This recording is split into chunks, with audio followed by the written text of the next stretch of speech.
Ils amarrent après 19 jours d'errance en mer. Sur le quai, un petit comité de soutien les accueille avec des applaudissements. Ces migrants rescapés de l'Open Arms retrouvent enfin la terre ferme, avec pour certains quelques difficultés, épuisés par un calvaire de près de 3 semaines. Hier, la justice italienne a ordonné que les migrants soient débarqués sur l'île, une décision qui a provoqué un soulagement à bord et des scènes de joie.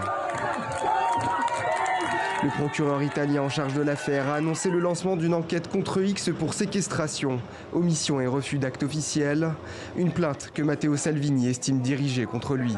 Je suis le ministre en charge et je tente de bloquer l'énième débarquement de migrants mené par une énième ONG abusive. Jusqu'au bout, je ferai en sorte de mériter le salaire que me payent les Italiens pour défendre les frontières et la sécurité de mon pays. Si cela doit me coûter un autre procès, amen. Plus tôt dans la journée, des migrants s'étaient une fois encore jetés par-dessus bord pour tenter de rejoindre la côte à la nage. Des scènes de désespoir qui avaient poussé Madrid à envoyer un navire militaire sur place afin de récupérer les migrants et de les emmener à Majorque. J'ai souvent dit que la position de Salvini était inacceptable, une position qui ferait rougir toute démocratie en raison de son manque d'humanité. Le gouvernement espagnol, confronté à cette situation urgente et dramatique, enverra un navire de guerre. Un navire espagnol qui n'aura servi à rien, car les tensions à bord exigeaient une décision rapide.